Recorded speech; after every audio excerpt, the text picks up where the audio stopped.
I apologize in advance. don't don't blame us for what's about to be said, cause shit could go left real quick.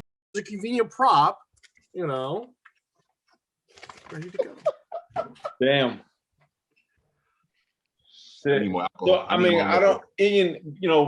I know you. You got a background. We went to school together and everything. For the show, just give us a little background. What you're doing, what you're getting into.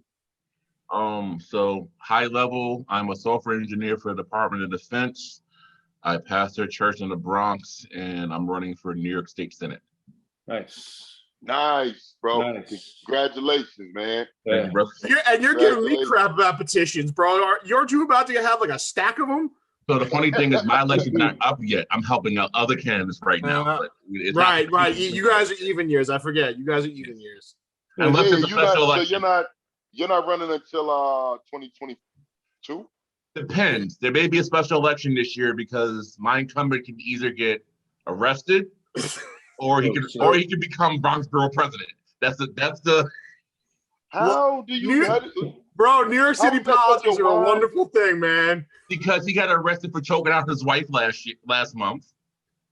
But he's also running for a better position. So like one or two things can happen. He can either do this bid or he can get elected for the bigger position. Or both could happen. Don't discount the possibility of both happening. Hey, yo, Garrett. I gotta run for public office. I've always been scared of running for public office because I'm like, I might be a little too wild. But these motherfuckers take the cake. Like I ain't never choked no bro. I ain't never choked no chick that ain't asked me to choke. You know what I'm saying? So, gotta be careful that Me Too. You gotta get that written. You gotta get that written. You gotta notarized because you will lose your job. That's really convenient because, like, for the last 6 months, we've been talking about trying to talk to you about how you would want to run for office at some point. So that's really cuts down like 2/3 of the conversation I was going to have with you when Corona was over. Mel, actually funny. Brittany Faison. Yeah, well, of course. Yeah, so I'm talking to her. I'm convincing her to run for school board. That'd be great. Yeah, that'd be great. She would be great for that, man. Yeah. So by luck of the draw, we actually have like real candidates for all of the offices that you would be eligible to run for this year. Miracle of miracles. Like we actually have like really good candidates. Like I was. Who you talking? You talking to me or you talking to Ian? To you. Oh. Like I was shocked because a month and a half ago I thought I was going to have to run for Suffolk County legislator because we didn't have somebody. And then they were like, "No, we actually have somebody," and I was like, literally like fucking doing cartwheels. Wow. If you lived in Bayshore though, like you would be running for Suffolk County legislator in like 2 weeks. Like I'm actually in Bayshore. Like I'm actually gonna call you about that later. Wait, what are the residency requirements? I can see you running. We can make that happen now. We need you need to live in Bayshore and be a registered voter. No, that's it. Like day of. I don't know. We'll talk because I don't. Mel, I got a spot in Bayshore. You can have. Like we can make this work. I'm in Islip. Right now, bro. But I got a spot and we can use that address. Well, depending on where in Islip, he might be in the LD. I'm right on the border of Islip and Bayshore. You might be in the LD then. School district. So he might. I mean, if he lives in Islip and he goes to Islip School District. So we're gonna want to talk about that because we don't actually have a candidate really, and that's a winnable legislative district, and we spent a lot of money losing that district last time. You know what's so funny? If I win, you know what's the first thing I'm gonna do? It's like, all right, Garrett, now what the fuck do we do? Yeah, no, I got people for that, bro. I don't. Nah, I'm just joking, man. You know we figure it out, of course. We figure it out. Like I'm for the people, brother. I'm for the people. You know what I'm saying? Like dead ass. Like I joke that I'm the anger translator because like I don't do that fucking neat shit, man. I don't go to meetings. I don't wear sweatpants. I can't wear sweatpants to meetings. Are you kidding me? Yes, you can in Corona. In the tunnel after Corona, though. Hey, Ian. Matter of fact, if I ever win public office, be it soon, which is what Garrett's talking about, or anytime, then me and you gonna have a date because I need to go buy some fucking suits. Because yeah, that's not something you want to talk to me about, bro. I got you. Like, yo, but the funny thing is, I don't even wear suits as much anymore. Since when? I got radicalized. I walk around. You how do you don't preach in suits? Casual on top. I'm preaching. Sporty on the bottom. I'm preaching J's, fam. Bro, the thing that I love about Corona is that everybody has converted to the school of Garrett. Everybody's walking around in sweatpants and a t-shirt. Everybody's come to my side of things. I love it. It's great. Like everybody's like, Garrett, you've been right all these years, and I'm like, yeah, damn right I am. That's the best. Yeah, but now I'm in ones, 3s, 4s, 11s, and 13s every Sunday. Okay. Unless it's like communion, then I gotta wear the full suit, but, you know. Yeah. Of course. But no, let's talk about that, because if you go to Run for Bayshore, I got free time. I love to jump and help a local race. In all seriousness, send me your address because I can look it up if you're in that LD. And if you're in that LD, you're gonna. I'm not saying it over this shit. Text it to me, you dummy. Hold on. I'm assuming we're gonna edit some of this shit out. Don't do it now. He's not so savvy with technology. He'll I'll be the everything. goddamn meeting. So I'm gonna wait. Wait, how do y'all edit this? Y'all edit this in a Pro Tools, Adobe Edition? What do y'all use to edit this? Audacity? You better ask Danny that. I'm not the tech guy. I use a Mac. So what program you using? Logic? You using GarageBand? It's the software built into the Mac. It's GarageBand. What is it? GarageBand. No. It's iMovie, I think it is. Oh, bet. All right, cool. Yeah.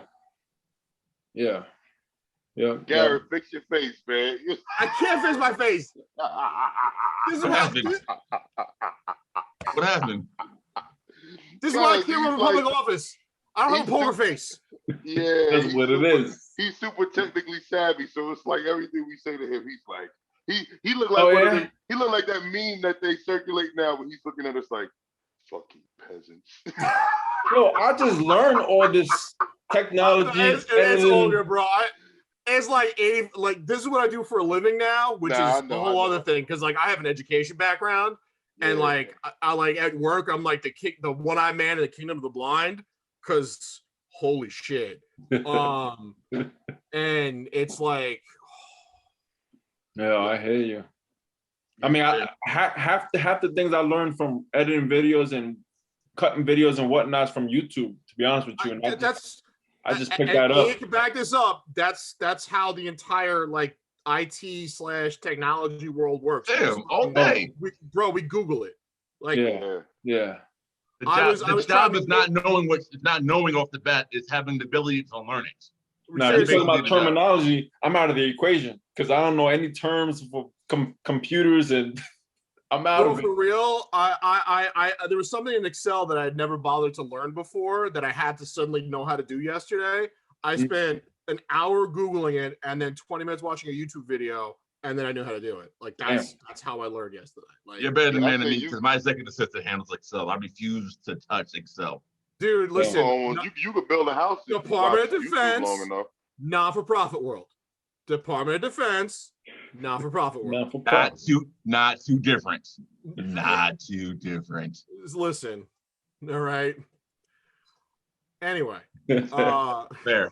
All right. What was the Let's jump to it. What was the conversation y'all was having over the? I think we were just talking about dumbasses not vaccinating, and then that turned into like a whole thing about dumbasses not vaccinating. Let's get to it. Word. So Garrett is a little bit more. I'm Ian's English translator. Yes. Because as a scary white dude or scary looking white dude, because I'm actually cuddly teddy bear to most people. You're not a scary looking, man. Come on. In white people world, I am. Fair. I guess. Listen, man. When I was studying psychology, I read up on a couple serial killers that kind of look like Garrett. That's so true. You might be a little. Listen, in the circle, let me put it this way. In the circles I move in, for some reason, people think I'm scary. I don't get it. I don't understand it. I live in the South Bronx, so listen, bro, I grew up in CI, all right? Fair. I was the least intimidated. I live next to Jamel. I was the least intimidating person in an apartment building, all right? Yeah. But for some reason, people think I can, they're intimidated by me, so I can say whatever the fuck I want. So I say whatever the fuck I want. That's it. In fairness, in high school, you were less intimidating. You had hair here. This wasn't here. Well, I was also like 120 pounds lighter then, too, It was I was a much smaller man. But back to the original point. I'm going to cuss a little. Dumbass is not taking the vaccine and did not evolved into apprehensions from African Americans and people of color from wanting to take the vaccine. Right. And how that meshes, because obviously I'm not going to call them dumbasses because a lot of their fears are justified. I would love for them to sit down and realize it doesn't have to be that way, but I'm not going to judge them for feeling nervous because we have a whole history of why they probably would be nervous. So I get that, and I talked to Danny and myself on the health and wellness side. I'm constantly talking to all people from all walks of life about the importance of your health, obviously, healthcare. And I mean, anybody that knows there's, all four of us are pretty intelligent, on this call and in this meeting. So, if you have just a fucking iota of, knowledge of what this country's history is like, then you understand why minorities, Black people in particular, are skeptical when it comes to certain things. I've always said that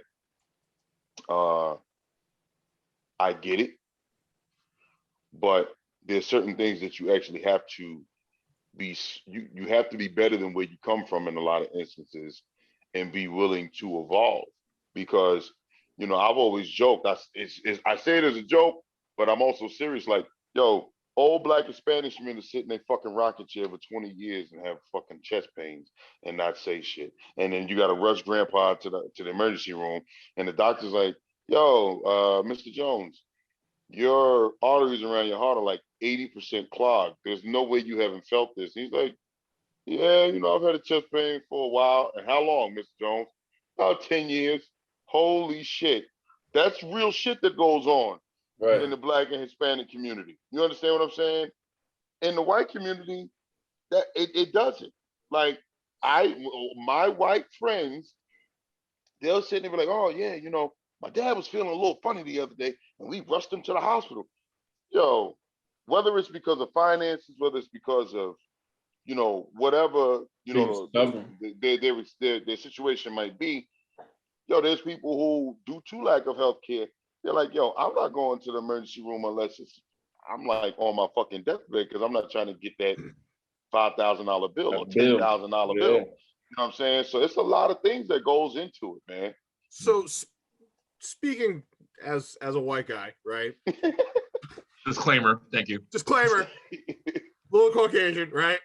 But like somebody who grew up poor, right? Did not grow up with a whole lot of means, but has kind of doing all right for himself now, and kind of has come to a place where I don't have to worry about a doctor's visit these days. And has come to that place. Like, it's a little bit of both, right? Some of that is cultural. When I married and got married, my wife's family is very much a family where, something's even a little bit off, you go to the doctor. Like, it's very routine. Like, and when we got married, it was like, like I complained about some minor sniffle or something like that. She's like, you should go to the doctor. I'm like, why? Like, what's the big deal? Well, it's hurting. Yeah, and in a day or two, it'll stop hurting. I'm like, what's the big deal? And like, and she's like, well, you should take care of yourself. I'm like, yeah, but that costs money, like that's, exactly. And like not for nothing, like 15 years later, like I'm doing all right for myself, and there's still that impulse. Like, do I really want to spend that kind of money on whatever this is? Can I tough it out? So that's definitely a piece of it, It is. I actually have an anecdote for that. So I've battled cancer on and off. I'm 35 for 12 years. Damn, I didn't know that, man. Yeah, I was first diagnosed at 23. And wow. so what happened was I had colon cancer in the beginning, and I saw blood in my stool. Now, you guys work out. I used to work out. Obviously, I don't work out anymore because I'm a little bit more round than I used to be. I don't work out. Straight up, I don't work out. So I just thought maybe because, I was just going ham. I was, I was squatting more, whatever. So what happened was I was dating someone of y'all know, that lived in y'all complex. Like, damn, can you be any more obvious? Whatever, go carry on. The older one, not the younger one. Nah, I know. I bet. And she basically said, if you don't go to the doctor, you cut off. Yeah. So I made the appointment the next day. I went to the doctor and I'm like, you got to go get a colonoscopy, blah, blah, blah, blah, blah. And then we found out, oh, you got colon cancer. Okay. Had I not been in that relationship, and she basically hit me with the Chirac, and had she not hit me with that ultimatum, I probably wouldn't have went. Yeah. And that's just real. It's a combination of co-pays cost money. I ain't trying to be in Southside for 6 hours. Yeah. ER suck. I mean, real talk, Southside has never been exactly top notch either. Yeah. Unless you get shot, because it's a great trauma hospital. So unless you bleeding from your neck, you're not gonna get seen. Real talk. And then fast forward, I got another one for y'all. So 2 years ago, I almost died from blood loss. Whoa. I was bleeding internally, but I'm used to colon cancer, so it's normal. Bleeding is normal. And wait. This motherfucker just said he's bleeding internally, but it was normal. See, that's the black people shit I'm talking about, right? No, that's the cancer. That's the cancer. That's normal. Okay. A little bit of bleeding is kind of normal with it. Yeah. Go, carry on. All right. So I'm not. Don't get me wrong though, but I'm not measuring the amount of blood loss. Yeah. Because I got other things to do. I'm Atlanta. I'm a newly single. It was a different life. Yeah. I ended up passing out in the shower. Yeah. Passed out in the shower. Called my homegirl who lived next door to me. I was like, yo, he come through. She had an emergency key. Like, yo, come through, take me to the hospital. They took me to Piedmont Hospital in Atlanta. And I lived in the good part of Atlanta. I lived in Buckhead. I had a little money. Oh, okay. But also Atlanta's and relative to New York. Like, if you struggle in New York, you balling in Atlanta. So I went to Buckhead where all the white people go. They had me in the waiting room for 6 hours. Wow. Shit. My homegirl was like, yo, you look white. I'm like, I'm a dark-skinned man. So this we had to pass a couple of shades for me to look white. When they finally got to me, my hemoglobin level was at a 5. The hemoglobin level was supposed to be at 14. Yeah. Wow. They give you blood transfusion at 7. Oof. I was like 2 steps away from being out this piece. Oof. But I still stayed in the ER, even though they saw me. They already took my blood. I still stayed in the ER for 6 hours. So now fast forward, when something happens to me, the first thing is like, I'm not trying to be in the ER forever. Right. So that factors into decision making. Even if you have insurance, even if you have the money. Now, because time is a non-renewable resource. Right. Well, I ain't trying to spend half my day in the ER. Yeah. And I think that's a very interesting factor you could discuss too about, proven statistical evidence that, Black people have, outcomes and medical encounters with doctors that they don't get the same health outcomes that people who look like me do. They're treated differently. Their responses to questions about pain and symptoms are treated differently. There's statistical evidence that shows that, You ever talk to a Black pregnant woman? There have been many stories where Black pregnant women have been told by doctors that they wouldn't get prescribed pain medications because some doctors believe that African Americans have a higher pain threshold than others. And they're like, nah, I'm going through childbirth. Fam, cut me the prescription. Right. And then when they go to a Black doctor or a doctor of color, and they were like, if you go to a Spanish doctor, you can go to any East Asian doctor. I want to be politically correct. And they were like, nah, you're in pain. You'll take these meds. But white doctors, some white doctors be like, nah, you good. Like, nah, I'm not good. I'm in pain. Right. Yeah. Like, I gotta be honest, like, as the white guy, right? Like, I've never had a problem getting anything from a doctor. Like, you know, like, I have muscle spasms, and I have to get like pretty high level fucking muscle relaxers to like basically unclench my neck so I can turn my head to the left. And like, these are like prescribed fucking like powerful meds that are like, you know, like controlled substances. I never have a problem getting those filled. Like, I never have a problem getting, you know, that kind of thing done. Like, it's, oh, yes, sir, no, sir, you know, no problem, here you go. You know, I would imagine that if my skin was darker, I'd probably have a much harder time doing that, you know, and you can't turn around and have a healthy community. You can't turn around and have, you know, have a community that has faith in the medical field, has faith in medical science, until you're giving everybody the same fair shake when they're coming to you with problems. Yeah. And that's weird. Now, I'm cognizant of the fact that I'm a little bit more digestible than other Black people. And when I say a little bit more digestible is I can walk in for shirt and tie. If you look at my insurance card, if you look at my background, I'm like, okay, he's a software engineer, he works for the government, he's a preacher. He's not a scary Black dude. Yeah, right. Yeah. That's called spade to spade. I'm a little bit more digestible than my homie Runt. Like, Runt goes to the hospital, yeah. They were like, hold on, be easy. So that's worked in my favor. That's been a benefit. However, sure. Even being more easily digestible than others, I've still suffered because of this being Black. And then you have to go back to historical things, like the apprehension to the vaccine. A lot of Black people, like, you know, how we know they're actually giving us a cure? How do we know that they're not experimenting on us? Right. And then the biggest example in history was Tuskegee back in the Tuskegee experiment. What was it? Yeah. Gary, you're also the history guy. What's that? W2? The 30s and 40s, depending on which one you're talking about, because there were a series of experiments. But that some were more malicious than others. If you really want to get down to brass tacks. How bad you want to treat a Black guy? Got it. Yeah. But even that was slightly different because back then they were walking up to soldiers who had syphilis and be like, "Oh, we have a cure," but they really wasn't a cure. They were experimenting on them. So you walk up to the old Abe. Abe has syphilis.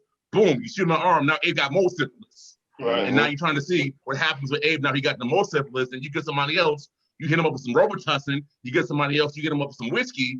They don't have the cure, but now you're thinking you have the cure. But syphilis going untreated is deadly. Right. Yeah.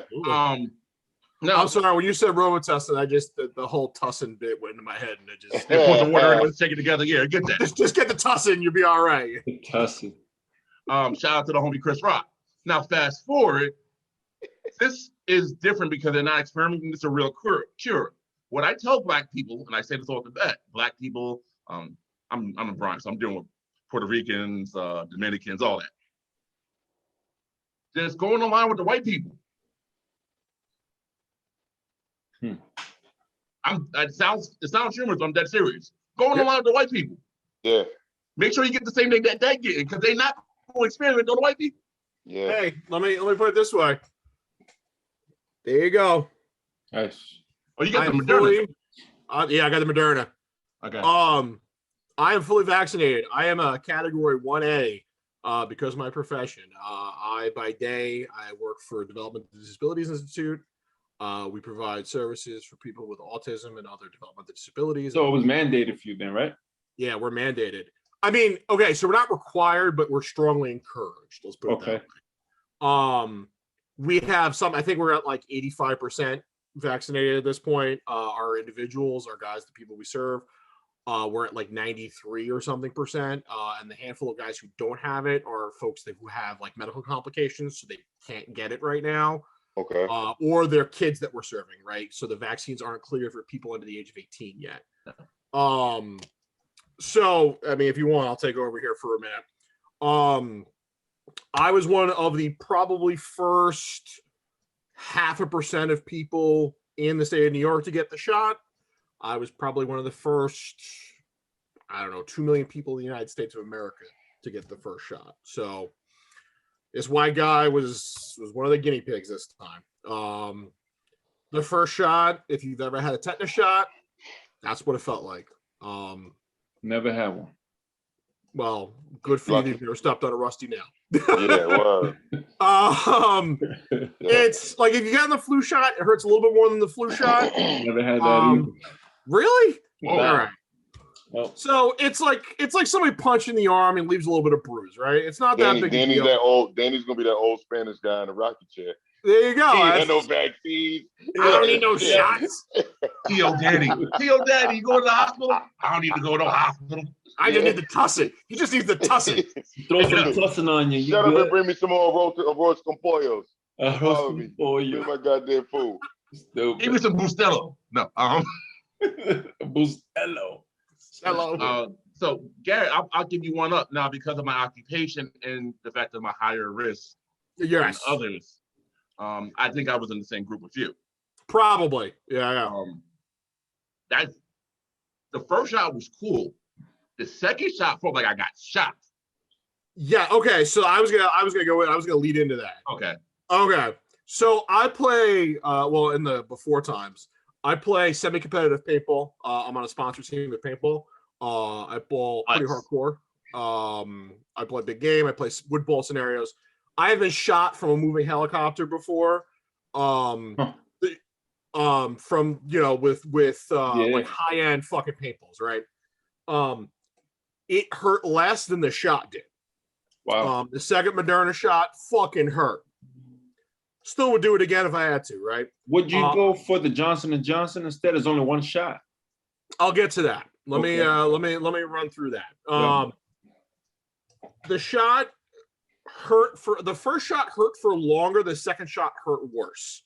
Complicating that, and this is actually a good thing in the long run. I also had side effects the second shot. I had it was basically like the flu and a hangover had the most awful love child the world has ever known for about a day. I was in bed. I saw you post about it. Bro, it sucked. If you get the Moderna, I recommend having some Gatorade by the bed and banging into work. You may not get the symptoms. That is the sign of a really strong immune response, which means that your body is learning how to fight COVID really effectively. It's a good thing that you get that immune response. It's a really good thing that you get those side effects. If you don't, that doesn't mean the virus, the immunization isn't working. It just means that when you get it like that, it's really working really well. So if you want, we could talk about the different kinds of vaccines and the different, right? If you guys want. Was it optional? For you to choose? Was it optional for you to choose which one to get, or you had to get? No. Right now, especially early on, I would imagine down the road you'll be able to choose. Right now, they were basically just giving whatever they get their hands on. So you depending where you are, I got to jump in. You're not gonna be able to choose. You're not gonna be able to choose the Bronx. So whatever they have in stock. Well, that's what I was gonna say. 6 months from now, if you need a booster for whatever reason, you might be able to choose. Whatever. Functionally speaking, what they're discovering is the Moderna and the Pfizer might be just as effective after the first dose as the Johnson & Johnson. And they may start, what they may do with the Johnson & Johnson is give everybody a booster once everybody's gotten the first shot of the Johnson & Johnson. They're not sure. What do you mean booster? When you say booster, what do you a second shot, like when you got, most of us got the second shot with the Moderna and the Pfizer. Okay. So there's two kinds of vaccines, right? Most vaccines are either what they call a live virus or a dead virus vaccine. That's what the Johnson & Johnson shot is. That's the traditional type of vaccine. In those kinds of vaccines, they either take a dead virus or they take a virus that's been really weakened, right? And they inject that into your body so that your immune system sees that virus and goes, oh, that's that fucker. We got to get that fucker, right? Now, of course, there's dangers with that, right? There's the chance that, okay, we're unlimited. That's good. Yeah. There's a couple of risks to that. First of all, obviously, there's the chance that the virus isn't as weakened as the scientists or the doctors think it is, and you get the disease, right? That was a common problem, especially early on. Now we're pretty good at weakening things, but it's not 100%, right? That's why there's always a small chance when you get like certain types of vaccines that you're going to get sick, right? Those also tend not to be 100% effective. The average live or dead virus vaccine is about 60 to 65% effective. That's what the Johnson & Johnson vaccine is. Johnson & Johnson vaccine is 65% effective, which is great, right? That's more than enough for herd immunity, assuming 90% of people get the vaccine. Now, what the Moderna and the Pfizer vaccines are called mRNA vaccines. These are new. This is something that they've been working on for like 10 or 15 years. It wasn't something that they were really rushing on until all of a sudden fucking Corona happened, because all of a sudden it was like, oh, well, this is perfect, right? mRNA vaccines skip a step, right? I have, because I want to read this right, because I don't want to fuck it up. It's been a long time since I had Mr. Walker's genetics class, so I don't want to, Wow. Yeah, that's a deep cut, If he's watching, I want to make sure I got it right, Yeah. Oh, who'd you say? Mr. Watkins. Oh, yes. Yeah. Shout out to Coach Country. There you go. I've ran into him at the bagel store a couple of years ago. It looked like he was enjoying retirement. Okay, so basically with the mRNA, you skip the virus. Like, you don't get injected by a live or a dead virus, so you can't get sick from one of these. So it's a lot safer because nobody can get sick from getting injected with the vaccine. So in the future, like once these have been refined and like we don't have a pandemic on our hands, like I would imagine most vaccines are going to move over to this type of vaccine. So what happens is basically they isolated a part of the coronavirus that's really distinctive. It's called a protein spike. It's like really like, it's fucking weird looking, I guess, to your immune system. I don't know the details. It's not important. They took that and they spliced that out. They took just that part of the virus. And this part is called an mRNA piece. It's called a spike protein. They took just that piece and they injected only that into this vaccine, and they injected that into your body. And that piece is taken in by your immune system and is taken in by your immune system and looked at, and they use that as basically like the wanted poster for the coronavirus. So that way, if you catch the coronavirus, your immune system knows to look just for that protein spike. And that's what they're going to use to get that. So apparently Corona is distinctive enough that this protein spike is enough to go, oh, that's the fucker we got to get. Yeah. And because it's so distinctive, this vaccine is actually 95% effective, which is insanely good. So 95% effective, and you get to skip the whole getting sick part. And there's no chance of getting infected. And that's and which variation of the vaccine is that? That's both the Moderna and the Pfizer. These are both been developed with basically the same technique. They basically did it the same. They were doing the same way. There's a couple other ones across. So why aren't they utilizing that on more of a widespread basis? Because this technology was literally cutting edge. Like this was literally in the lab. Like this is the first time we've been able to do this. Yeah. They were using this to experiment with a few other vaccines, like literally like in the prototype stage when this all happened, and basically they dropped everything to try and use it for this. They've been using it to try and isolate an HIV vaccine prior to this. HIV doesn't have something as distinctive as this protein spike, so they haven't been as successful yet. Yeah. I know they've been looking at this for an Ebola vaccine that they're, I think, in clinical trials with, but Ebola isn't obviously a global pandemic, so that's not as there's no rush on it. Right. Now let me ask you a question, Garrett. I've been telling people who've been, and obviously I'm not anywhere near as well versed in this as you are. Dude, I just Googled for this. Yeah, but I do my fair share reading when it comes to shit like this. Now, correct me if anything I'm about to say is wrong. The coronavirus or coronaviruses are a family of viruses that causes everything from the common cold to upper respiratory infections, all of that shit. It's like about roughly 200 of them, they say. Yeah, it's a big family of viruses. Exactly. Now, what I've been telling people who have, come to me and ask me about what I thought about the vaccine and everything, and I would say to them, I said, listen, last I checked, from all the reading that I've done over the years, I I remember them saying and hearing about this when we were in elementary school in science class that scientists have been working on a vaccine for the common cold for like fucking decades now. So, and I would think that the fact that they've been working on a vaccine for that, and this just so happened to be a variation or like the big badass brother of most of the coronaviruses that cause everything from what I just mentioned, mm-hmm. that this is not something that they just went into the fucking garage and pulled out of their asses. Like this was work that was already being done, and they just they kind of modified it. It definitely helps. So COVID is more closely related to SARS than the common cold. Like okay. the way I would describe it is like, so like the common cold is like a house cat, and then like SARS is like a tiger, and COVID's like a puma. Gotcha. If that makes sense. So it's like in between. Yeah. Isn't SARS a variation, like the early variation of a coronavirus? Yeah, I'll be honest, like I don't really know. Like I'm trying to make an analogy here that's not perfect. Like I'll freely admit it. Like I'm trying to make it.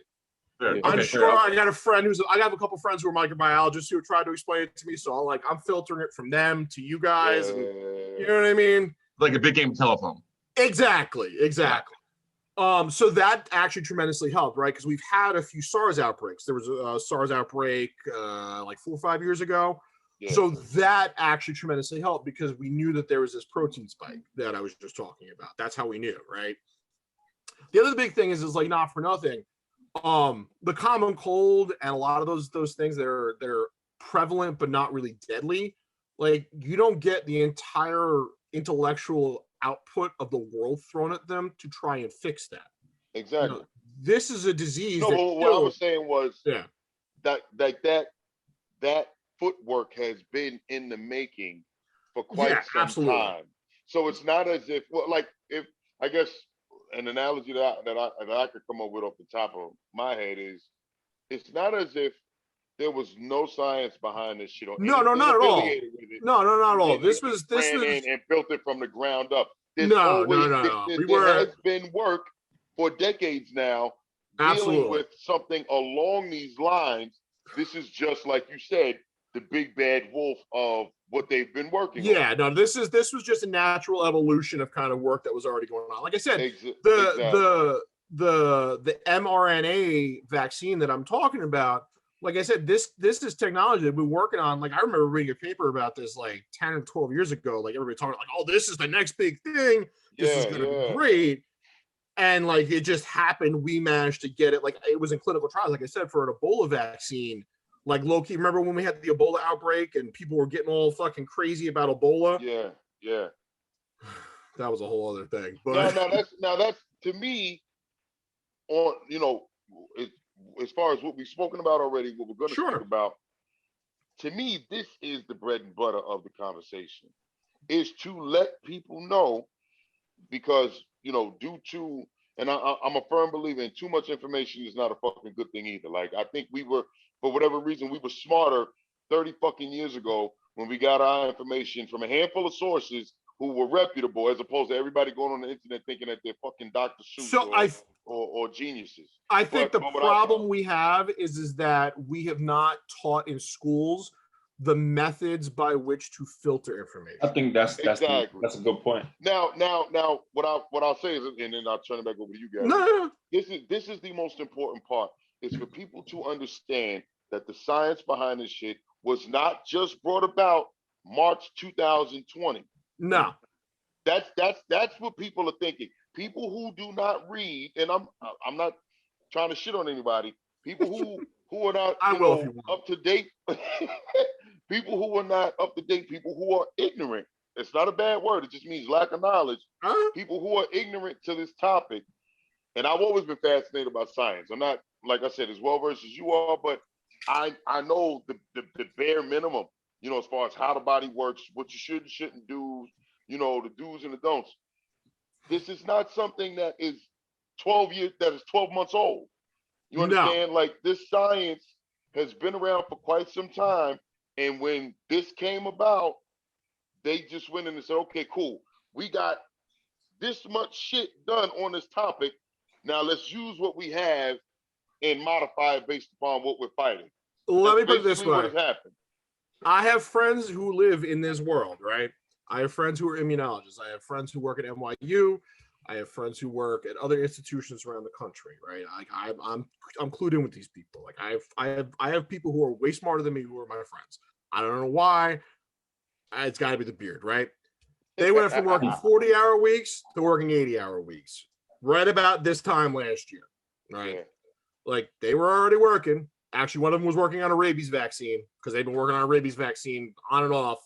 They being not necessarily them, but like people have been working on a rabies vaccine for fucking ever.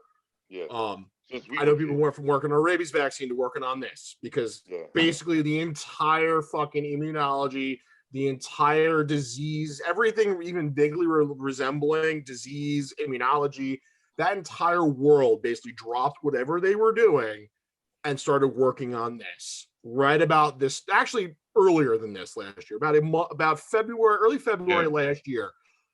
The entire science world related to diseases, immunology, pulmonology, anything even vaguely resembling related to what we now know as corona, drop what they were doing and started working on this shit. Anything ending in ology got their asses involved in corona.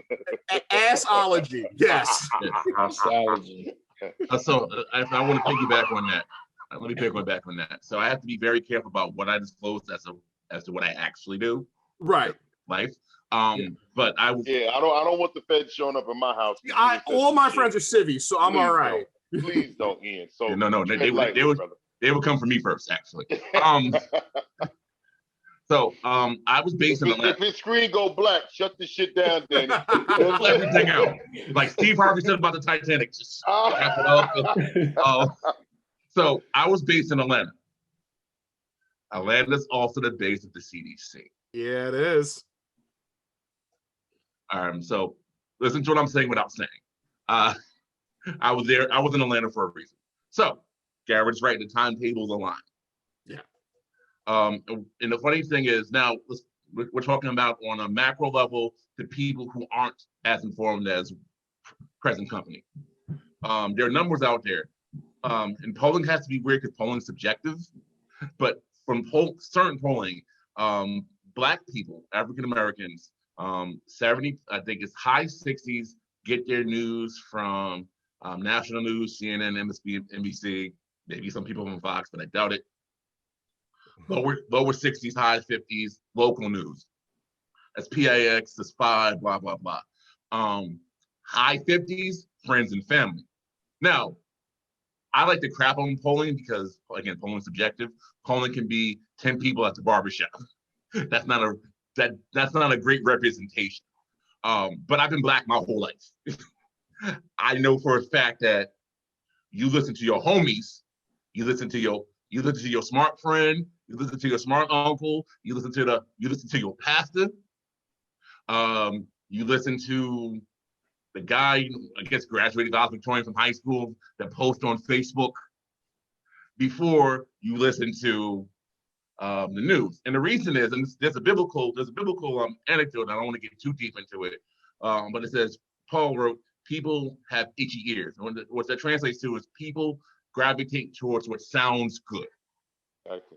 If it sounds good, meaning it's good for them, or, well, you know what, that sounds really smart. Yeah. I'm gonna rock with that. And then because they were like, I'm gonna rock with that, they choose to not even try to filter anything else. They just block it out. So it's not even a filtering, it's just a complete block. Yeah. So if Bobby Johnson, who worked at Durain Weed, told me this about the virus, I'm not even gonna listen to what Anthony Fauci says on CNN. Right. And that presents an issue because in the Black community, we have something called HOTEPs. A HOTEP is someone who is anti-establishment, normally anti-white, and the worst part is he's not even an educated fool. Exactly. He's a foolish person who knows how to craft his argument in a way that someone who isn't informed makes it sound very convincing. Point.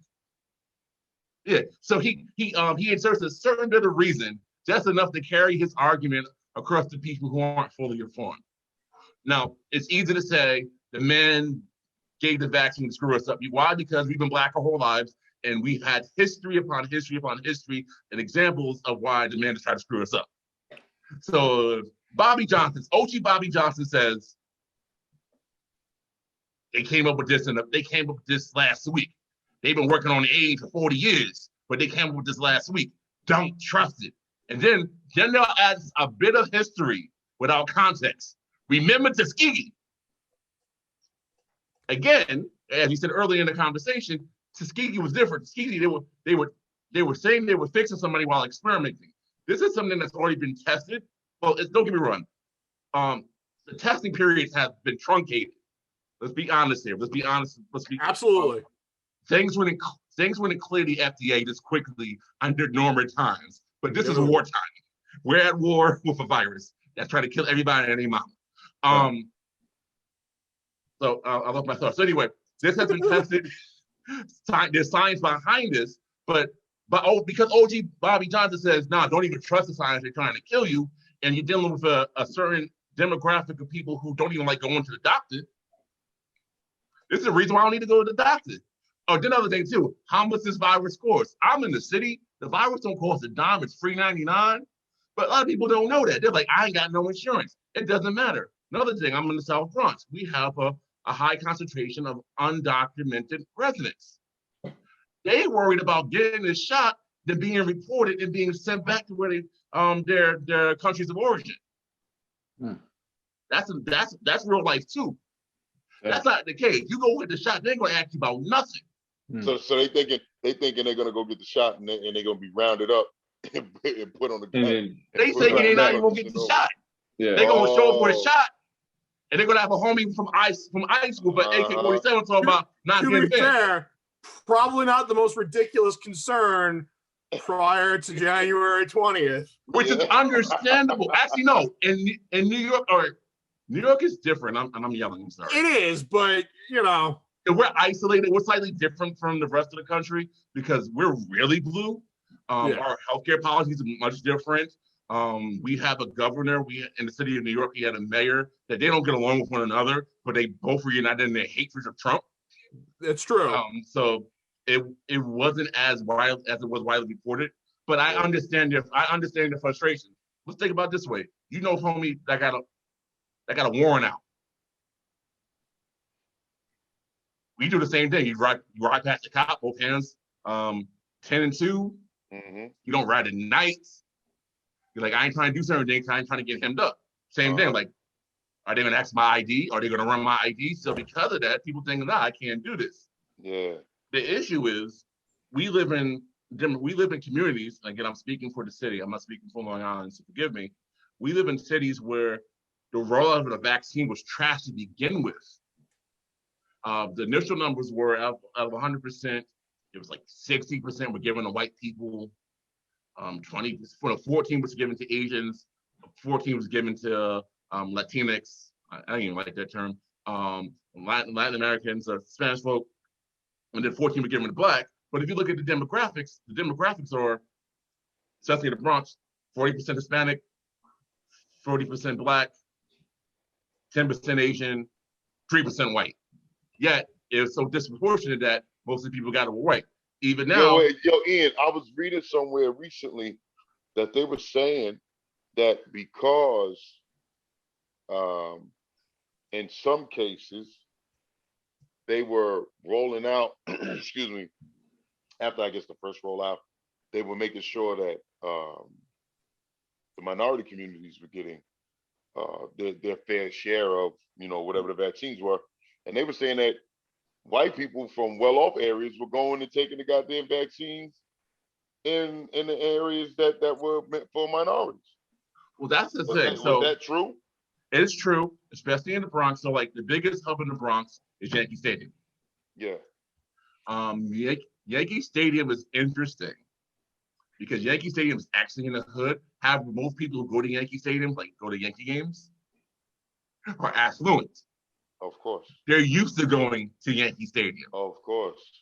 As opposed to people in the community, again, the fears of getting locked up or this costing money or not even knowing, because if you try going to the state or the city website, it's ridiculously hard to navigate to sign up for an appointment, to find a testing location. You don't have access to that, especially in nicer communities, the projects. There are students, there are parents, there are elderly folks who don't have access to the internet. They still have Obama phones, so you can't really get on. And then if they don't speak English, because that's the thing too, if they don't speak English, they're relying on their sons or their daughters or their grandsons or their granddaughters to relay information, who don't know how to navigate certain websites. So they don't even have access to the information to go to the testing site. So now you have people who have the access to the information. They're like, you know what, I'm gonna pull up. So I'm gonna touch on that too a little bit. We're complicating things a little bit even more because Long Island, Nassau, and Suffolk counties has over 3 million people, something like 3.2 million people, right? We only have 2 state-run vaccination centers at Stony Brook and at Jones Beach. Damn. For 3.2 million people, right? That is not enough, flat out. And I know for a fact that a number of legislators that makes sense why all the teachers that I know have been going to the city to get their vaccine, which has been what I was going to transition into. So a lot of Long Islanders, my wife included, are going to the city because you can go to the Javits Center, you can go to Yankee Stadium, you can go to places like that are honestly targeted primarily for the populations that live there. But there's a lot of vaccine, and in the cases of places like the Yankee Stadium, are open 24 hours. And I mean, that's not fair, and I'll be the first to admit it. But at the same time, Long Island is being really underserved. Meanwhile, if you're willing to drive for 5 hours, places like Syracuse and Utica, because upstate is actually being overserved right now, have overabundances of vaccines and have appointments available all times of the day, and you could just right on the website and get an appointment upstate. Obviously, Long Islanders don't want to drive upstate, so they're taking city appointments when they open up, and they're denying slots to the city people. Now, I'm not suggesting that's fair to the city people, but as a Long Islander whose wife has an appointment scheduled at Javits on Sunday, I kind of understand why she went to get to the appointment at Javits rather than wait a month and a half before her slot on Long Island. And also to piggyback off of what Ian just said, and then I'll turn it back over to you guys. In a crazy way, this whole perfect storm of, I guess, bullshit in the minority community when it comes to us believing the hype, so to speak. People like your wife really ain't taking vaccines away from people who don't want them any fucking way. You understand what I'm saying? But I'm saying, like, when you really think about it, like, I know if I just go off the top of my head, the vast majority of Black people or just minorities that I know are against this shit because of a lot of the things that Ian just said. So the point I'm making is that technically, like, even when I read the report in the beginning, the emotional reaction is like, damn, that's fucked up. But then I'm like, damn near every other Black person I know don't want the fucking vaccine anyway. So they're not really taking vaccines away from people who, it's not like Black and Hispanics are lining up around the block and they're being denied because white people are showing up to take, unless if I'm incorrect, Ian, definitely, feel free to let me know. But, when we have all of these, hood disciples who are running around and, spreading all of this bullshit, I know a lot of them personally, it's very damaging. But like I said, it also puts it to the point where, they're like, one poll that I read recently, like I know you just said, polls a lot of times are not 100% accurate or very accurate at all, Ian. But they're saying, like, I can get into that in another episode. Yeah, like upwards of 60% of Black people are saying fuck the vaccine. So it's like your wife ain't taking nothing away from people who don't want it in the first damn place. Right. And if it helps for your audience, my wife is considered immunocompromised, so she's like category 1B. So it's not like she's like jumping the line crazy. Yeah, of course. Let me jump on that. Because you're not 100% wrong. Okay. Actually, I don't think you're wrong at all. It's subjective. Okay. Don't get me wrong. No, CI, Brentwood, the hood parts of Long Island were disproportionately more affected than other parts of Long Island. Yeah. But Long Island as a whole wasn't as impacted by the virus as the city was. Gotcha. So now you just, as a person of color, we're screwed either way because obviously I'm an advocate for the virus. I'm a surrogate for the virus. You're screwed either way because either you're part of the contingency that doesn't want to take the virus, or you're part of the contingency that has. I've preached more Zoom funerals in the last year than I ever want to. No one in the city, especially in the Bronx, can say they don't know anyone who's passed away from the virus. So, back in the beginning, like, yo, is this virus a real thing? We don't have that in the city anymore. The city has crippled, the virus has crippled the greatest city in the world, especially in the hood, especially in the Bronx. Unemployment rate in the Bronx is 15%. So anyway, I don't want to go to that tangent. So either you don't believe that the virus is there, or you see people die from the virus. You see people die from the virus. That's basically what it is. Right. And you want to get tested because your health sucks, especially in the Bronx. We have the highest answer rates in the city. So you're immunocompromised, or just because life sucks. So either you don't want the virus, or you want the virus, but you can't have access to the virus. Because in the beginning, you couldn't get an appointment. If you wanted the virus, you couldn't get an appointment. Why? Because people from Long Island, people from Jersey, people from up north, going down to where we were at. Okay. Get this joint. And then to the point where we've warred with the city, we've warred with the state. How come Yankee Stadium is the only place open? Garrett, you're a Met fan. Has Cohen opened up Citi Field yet? I think they were doing vaccine. I don't think they were doing 24-hour, but I thought they were doing vaccinations. They just opened up, but not at the rate of Citi Field, and they won at the same time. Yeah, no, I don't think they're doing 24 hours yet. But those are only two main sites. Now, when it comes to dissemination of the vaccine, we have a crap load of unused armories in the city. No doubt. I mean, at the same time, you could also turn around and if you increase distribution on Long Island, you would take all the pressure off of the city. Because, like I said, there's 3 million Long Islanders who all want that shot, and we have 2 sites here. And you have more space. Why not? And we have the space. Why not Nassau Coliseum? Why not the fucking stadium? You could do Duck Stadium here. I was gonna say Duck Stadium with a testing site. Stony Brook is a goddamn hospital. Stony Brook is actually one of the 2 vaccines. That's a great location. Oh, it is. Yeah. So this is what I will say. This is just obviously this is anecdotal. My field tends to be very heavily minority in terms of its staff. Like, right, we have a lot of minority employees, mixed, obviously, all different groups. Right, we all got vaccinated. We have a pretty high vaccination rate. But at the same time, like we were all essential. Like our asses were all working during this. Like we all saw it. My agency was very fortunate. We only had a few guys get really sick. None of them died. A lot of other agencies were not so fortunate. We saw this shit firsthand. There are very few people who saw this shit firsthand who take it lightly. This is kind of building on Ian's point there. Yeah. So it seems like a lot of, it is what it is. A lot of the minorities are misconstrued with the information from the vaccine. Like a lot of it is going to hurt them and harm them in some sort of way, shape, or form. And that's one of the biggest issues of the minority culture. My G, I'll be real with you. So I'm in these streets in regards to my relationship status.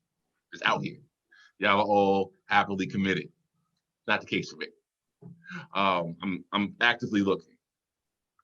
I had to write somebody off recently because of their views on the virus. On the views on the vaccine, rather. Damn. I'm an educator, an assistant principal. I'm not gonna go too deep because I ain't trying to make the black hot for them. And they were like, but should something like that be taught in schools? Do you got an hour? Because I'll go. Bro, listen, if I told y'all some of the shit that I hear from teachers in the school, okay, in the school that all 4 of our asses went to and graduated from, you'd be shocked. It'll make you fucking. I would actually not be shocked at all. I wouldn't be either. Be surprised. And New York DOE is not much better. Actually, probably progressively worse. And then we're dealing with an education system that doesn't even have the equipment to make sure that everybody can be educated during this pandemic. I mean, and that's not the city. That's Long Island. Because I've had conversations with Ms. Dungy about donations for laptops in Long Island. In the bougie part, because in the city we consider Long Island the bougie part. Everything is bougie. Yeah. Even I grew up in Long Island. I was gonna say in the city, wine is considered bougie. I know about the show. It ain't that crazy. Listen, I did move on up to the east side. Like my kid goes to East Islip. You know, like we did get a laptop for him, like that. Like I'm not for real talk. My daughter goes to on the other hand, the flip side of that was we had a Trumper right wing fucking school board member tell us all mask mandates were bullshit and the virus wasn't real. You said East Islip? Yeah, we live in East Islip. Hey, listen, man. You trade one set of problems for a very different set of problems. That's fair. My daughter goes to Pat Med. She's in the 5th grade in Pat Med. They didn't have laptops. Right. And also my daughter is like one of 10 Black kids in the whole school. 5 of them are family members. And Pat Med is not like a rough district by law. It's not at all. Not at all. So because they didn't have the laptop to give, you know why they didn't really care about laptops to give? Because most parents can afford laptops. Right. Yo, Ian, that's what I was gonna say next. And just to go off topic for a little bit. That's another thing that gets on my fucking nerves, right? Is I sit and I see and because of social media and everybody decides to project the vast majority of shit that goes on in their lives. Listen, I'm of the belief with the exception of the very few, almost everybody can afford a fucking Chromebook. And the reason why I say this is I've seen people, just due to the amount of motherfuckers that I know and the amount of people I have on my social media, I've seen people show up to the school to get a free Chromebook for their kid, but they were just in fucking Cancun the week before. God damn it, you could have brought 5 goddamn cheap ass Chromebooks for the amount of money you spent to go to Cancun, or the amount of money you spent to go down to Miami, hang out with your homegirl and all that shit. You understand? Yes. The priorities are totally out of fucking whack. I got 4 fucking kids, okay, and I ain't got no free shit from nobody, and I'm a single father. I'm not tooting my own horn, but what I'm saying is when your priorities are in the right place, it makes shit a whole lot easier. Yeah, it does. Let me jump on that. Because it was weird too. There was a supply issue in the beginning. There was a legitimate supply especially in the beginning of the school year. Yeah. Obviously I'm a web developer. I live behind computer screens. My life is based off what I can do behind the computer.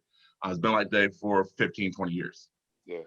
I had to scramble to buy my daughter a laptop. I'm talking about I went to no less than 20 stores. And I ended up buying a machine for $500. In the beginning of the year, because that was the cheapest laptop that was available. Yeah. So sometimes it's not available. And don't get me wrong. I mean, I do better. I do decent. I ain't hurting. We ain't eating ramen noodles right now. Yeah. Maybe next week, but not right now. I can do the 500. But remember where I live. I live in a community where I think 40% of people live below the poverty line. Yeah. I wouldn't take a free laptop even was offered only because. Like, why would I take something that I can do? Exactly. I can do for my child. And don't get me wrong, and in her district, he didn't have this. So they didn't have to worry about free laptops, so all the parents could basically afford it. In the city, the funny thing is the donor who wants to donate to CI is running, okay, I don't want to make the block too hot, has ties to the city, can't give to the city because it's just not enough to give. So if he gives to the city, they're going to be like, well, you didn't have enough. So they're going to be like, well, how can you bring more? Yeah. The sample size isn't as big. In Long Island, this is the city, and that itself is problematic.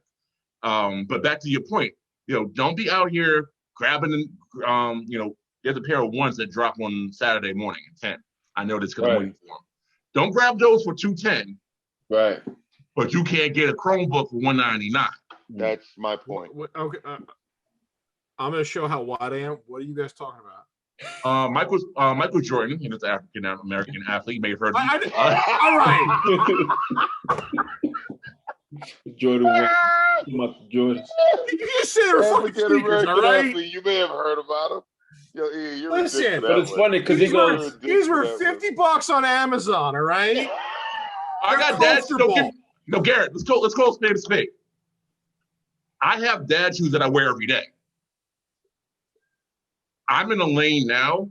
All right, so I pastor a younger demographic, and I'm running for office. I have to attend to a younger demographic. My Jordans are effectively my dress shoes. I'm not wearing them to the store. Absolutely, to them, Jordans are like. These are my dress shoes for my important Zoom meetings. Nice. Like I have Timberlands that I will not shovel snow in. That's what it is. Hey, like yo, I got Timberlands for Christmas. I haven't even. This guy is dress Tims. I got dress Tims. Taking them out the box. You can take the guy out of CI, but you can get the CI out of the guy. I got dress Tims. Real talk. Like I got to the point where like all right, so Coach Brown passed away, and we had to like shovel. I did reach out to you for something like that, and we had to shovel, and she was like, "Why are you out here in your your $50 Adidas?" I'm like, I only have one pair of boots, and it ain't for this. Yeah, man. So I get that. So anyway, I think we went tangential on that. But I literally didn't know what you were talking about. I'm sorry. No, that was fine. Anyway, Jordan 1. So the first Jordans. So they're releasing a white baby blue edition on Saturday. Okay. And drop these really big. Okay. Yeah, the Carolina blue edition, I think. Yes. Okay. So I'm trying to get those. So now anyway, your audience is finished laughing at the dumb white guy. It's not dumb. It's just you ain't buying Carolina blue ones. I'm definitely not giving it that. So I can't be out here buying those and then going to a school asking for something free when I'm taking that away from somebody else who really needs it. That's my point. That's my gripe. That's my biggest gripe. You know what I'm saying? And I see that shit. I see that shit all too often. Kids, the mom shows up. And listen, I ain't count nobody money for them. If you need it, you need it. That's why the services are there. But kids show up, or the kid's mother shows up to get a laptop, and they got to sign the paperwork and a waiver and all that shit. And I'm connected with these kids. I talk to them and constantly, relating to them in any way, shape, or form that I can. And I'm like, yo, this kid got on a brand new pair of fucking Jordans every other week. But you need a new laptop? Like, that shit to me don't make no sense. You know what I'm saying? But hey, listen, that's everybody is different, but we do look at them differently.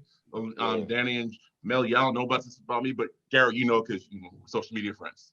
I don't know why we ain't social media friends. That's weird, but we'll talk about that later. I feel slighted.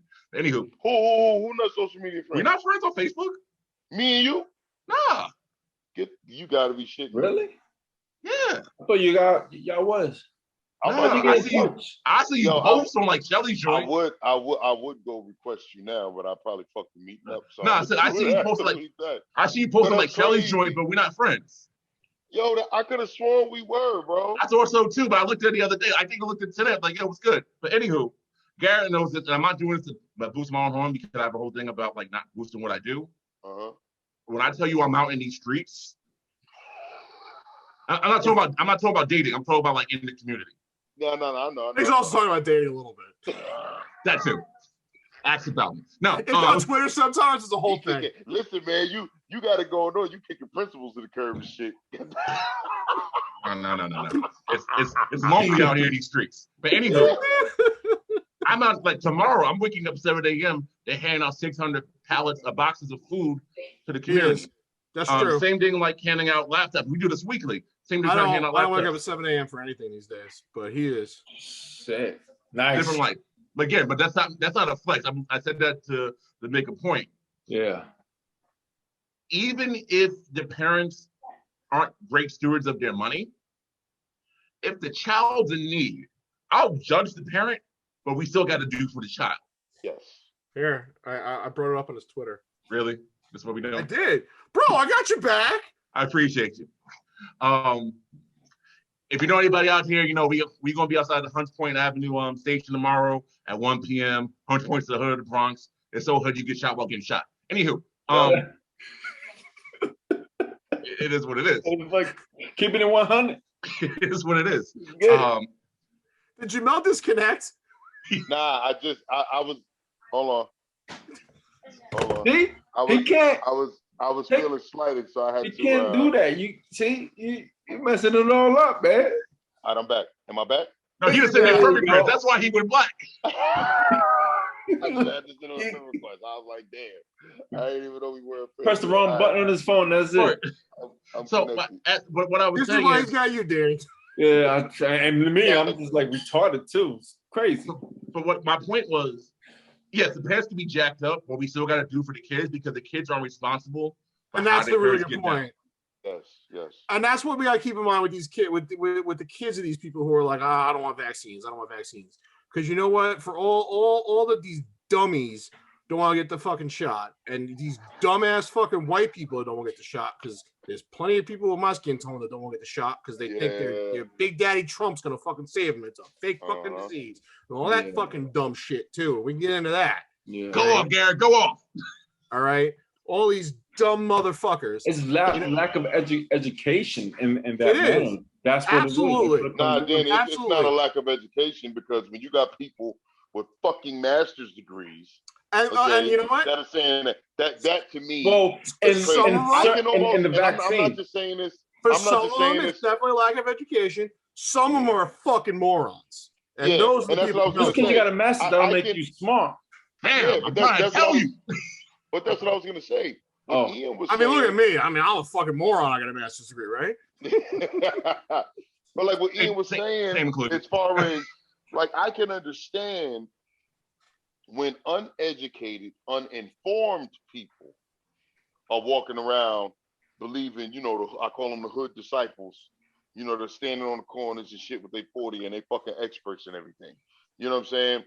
But when you got people who done went to some of the finest institutions of education in this country, I always used to think, I was of the school of thought that college is supposed to teach you to think for yourself. I tell my kids that I was just helping my daughter with a paper last night. And she was like, Dad, I need help with this. Gave her 3-4 sources. I said, read all these articles and come up with your own fucking opinion. Because that's what you're supposed to be doing. You're supposed to be, just like your dad exercises his fucking body every day, you're supposed to be exercising your brain and figuring out how to think for yourself and come to your own conclusions. And I don't understand how people who got some of the most decorated fucking walls in their homes with degrees can't decipher the forest from the trees when it comes to certain information. That shit is mind-boggling to me. Some of the dumbest fucking people on this earth graduated from Harvard Law. Some people just don't get it. Some people got it. Some people don't get it. I mean, you don't have to have a master's degree to have common sense. Get it.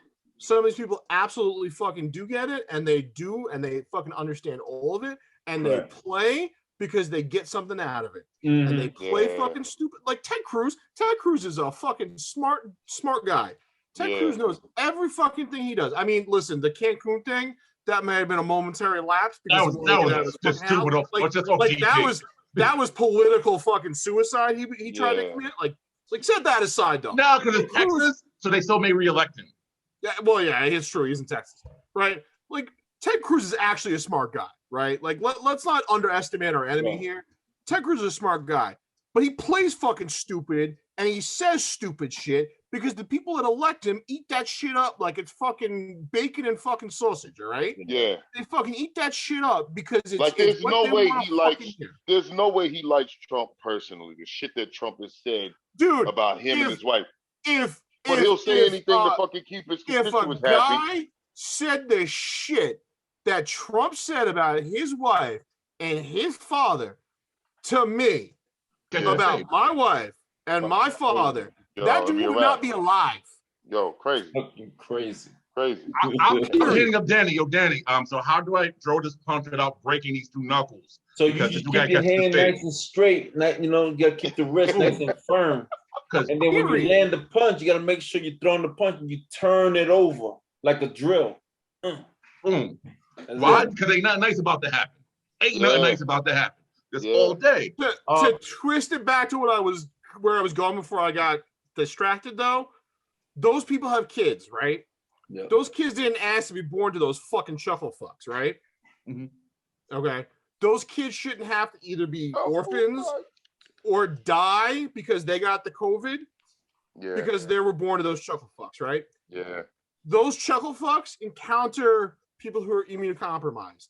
They encounter people at the stores who are forced to work because, you got to pay your bills, right? Like we couldn't do the smart thing and fucking shut down and just pay people to stay home, right? Yep. They got to pay. They're going to encounter delivery drivers, right? So those chuckle fucks are going to turn around and encounter people who are exposed, right, to those chuckle fucks who are now carrying the disease, right? So we got to be aware of that fact, and we got to get them to take the vaccine too. And to bring it all the way back to where you asked Danny an hour ago about the Johnson & Johnson vaccine, because it is a traditional vaccine and because it only requires one shot, it is actually really good for that. Because there are people who don't understand because they never took Mr. Watkins' genetics class in fucking CI high school, or because they never fucking went to the CDC website and spent 10 minutes reading.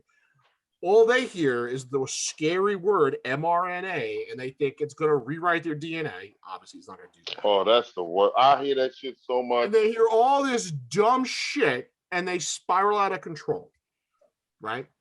The Johnson & Johnson vaccine is a traditional, regular, ordinary vaccine. It's less effective, right? It has a chance of giving you the virus because it's a traditional type of vaccine. Who the fuck cares? If they get the shot, they're going to count towards your herd immunity. Fucking shoot them up. Right. Something. I also think seeing is believing. This is and that's also another piece too. As more and more people can turn around and I just dropped it. Hold on. Just totally ruined the dramatic effect. As more and more people can turn around and pull one of these out and hold it up in the air, I think more and more people are going to be like, all right, well, he doesn't have a GPS chip implanted by Bill Gates in his head. I guess I can get the shot now too.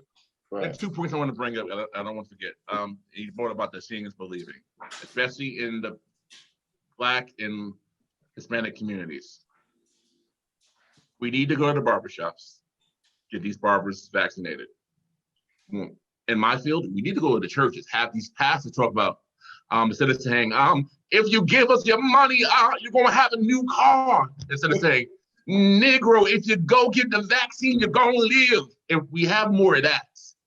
Right. Because they'll believe pastors. They'll believe me more behind the pulpit with a collar on than they will if I'm elected in state senate in Albany. Right. That's just a fact of life because it's historic, it's cultural. We listen to the person behind the pulpit because that's always a position of, that's where we got a history from. Even the civil rights movement, we got our marching orders from people behind the pulpit. Some of the greatest civil rights leaders were clergymen. So the number 2, this is conjecture, but I'm assuming that none of the 3 of you actually contracted the virus. Am I wrong? I did. I got over it. Okay. Yeah, I had it 3 weeks ago. I had it. Me and Denny had it. I had it really bad at the end of April, the beginning of May. Early. This is how early it was. Remember I said Atlanta CDC. Boom. I was intubated at the CDC. The job had to pull some strings. I had my sister go on Facebook and basically get people upgraded like, yo, it may not look good for him. So I'm a walking billboard. Like, hey, no, I want to go ahead and get this. Because even if you live, I just got the taste back. Like, literally just got my taste back. I couldn't drink anything for months. Damn. Because I wasn't tasting anything. I'm like, why am I buying a bottle if I can't taste it? It all feels like club soda. I was cooking stuff, wasn't doing it, so boom. Still can't smell most stuff. I'm not in the best shape in the world. I can't walk upstairs without being winded. Yeah, this virus, it's like scars your lungs, man. It scars your lungs. It's a hard setback. You got to come back from it and like do extra cardio and get some work in. If you can, because it's athletes, top tier athletes who've been affected. I mean, in baseball, I've seen it. Cats had it. Basketball and football, Cats had it. Yeah. So when I tell people like, yo, I show them pictures like, yo, I was almost out of here. I almost checked out. I need to go get this vaccine. Yeah. That's why I said when seeing is believing. Because some people, it doesn't affect you until it hits you. Well, listen, I always say that's a famous line or thought process in the Black community. It comes from an old Bernie Mac stand-up special. He said, "I don't believe shit till shit happen." That's how black people are. Like, Jamel, if you get the vaccine, you're speaking for the whole minority crew and everyone. You say you make a video, you start you like you did I got the Rona video.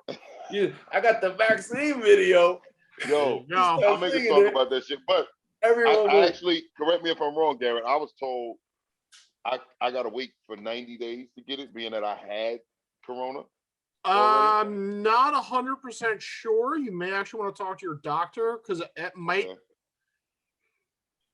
I mean, I'll be perfectly honest. I mean, I don't like. You're probably not. I got the antibodies because. Yeah, you've got the antibodies, but like, I don't know exactly. Depending on which vaccine you might qualify for, like especially with the Johnson & Johnson one out now. Like, I don't know how that would work. Okay, like, talk to your doctor, dude. Go to the doctor, double check. Like, I mean, honestly, like that's a phone call. No, we definitely need more leaders to step up and show out. And I've seen a ton of teachers show their card out that went and got it. In fact, I was just joking with one of the teachers today, gym teacher, real cool, and young woman, and she went and got it. And every day she went and got the first dose, I think early January, and then just went and got the second dose like within the last couple of weeks. And I told her, I said, hey, every day you come in here and you got all your hair and ain't got a third eye in the middle of your forehead, I'm like, you know what, fuck it, I'll go get the vaccine. I was like, I'm waiting for it to turn into Garrett will appreciate this because we a little older than y'all. But I told her I was waiting for her to turn into a fly like Jeff Goldblum. Remember that? I think the skepticism is you get the vaccine now and it might affect you 3 to 5 to 10 years to 15, 20 years from now. I think that's a lot of concerns from a lot of people, and that's what a lot of misconstrued information comes from, especially from the minority group. Typically speaking, though, like there's not really any proof that vaccines do that, though. Right. So, like historically, I mean, very early on, like early vaccines, like the Jennings smallpox vaccine had side effects, right? But there's no real evidence that any modern vaccines in anything but a tiny, like 0.005%, right? Mm-hmm. Like theirs, which is the okay. We're gonna get into it now, right? The vaccine truthers movement, right? Oh, wait, Garrett, hold that thought. I gotta pee. Wait, don't stop. This man. Talk about something else real quick. While you about to pee, first off, you brought up Jeff Goldblum. I got one older for you. Charles Herbert, 1958. The original classic, the OG. Yes. Oh, okay. I'll be right back. This motherfucker. I'm gonna have to you gotta go. Out. What happened? I'm gonna have to I guess I gotta wait to talk about the anti-vaxxers. Anti-vaxxers are the last year when I was in Atlanta, beautiful woman, because Atlanta's out here. It's great. It's beautiful out there. She was an accountant for a Big Four firm. Big Four. EV. Not only was she the anti-vaxxer, she was a flat earther.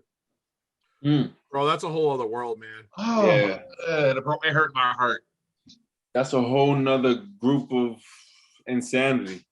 I got a buddy who lurks in some of the flat earther groups on Facebook just to watch. Like it's like people watching in the mall. Like he just like it's just like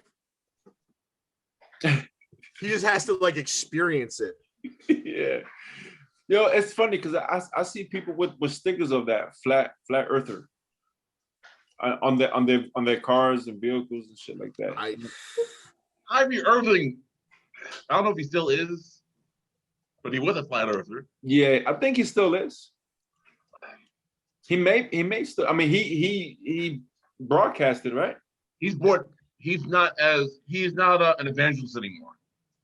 Oh, whether he believes it or not, he's not out here though. He walked back to He's not at the podium after going like 30 and 15 talk about let's talk about the flat earth. Right. Like, he's not doing that anymore. Yeah. But I don't know if his views changed. But that talks about, having a platform and people listening to you. Because all the little homies out here listening to Kyrie talk about maybe the earth is flat. Nah, I won't say the N-word. Nah, it's not flat.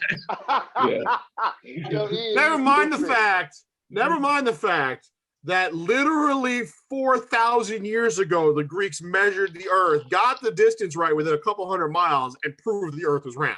Like, never mind that. Never mind that. Also, Gary, we have to talk about too, especially in our culture. Mind you, I'm a man of the cloth. There's many in my ilk who believe the earth is only a couple thousand years old. Yes, well, it's funny. Now, before we even get to the vaccine part, if you could just take a couple of minutes, right, Ian, for you, I'm gonna. Young Earth creationism is a whole other bag of. How do you, being as intelligent as you are, Ian? And I asked this because I was raised in church, even though I don't go anymore. There's certain beliefs that I do carry over into my everyday life that I have taken from it. But as far as believing a whole the meat and potatoes of it, that's a discussion for another day. But how do you reconcile being as intelligent as you are, having the vast knowledge that you do when it comes to science and it comes to history and things like that, and being a man of the cloth? How do you reconcile the two, or how do you walk both sides of that? Faith and science don't have to war with one another, and that's major. So I'm just going to sound like a flex, and I feel sorry for anyone listening to this. There's levels of preachers. It's going to sound really pretentious, but anywho, I have a master's degree from seminary.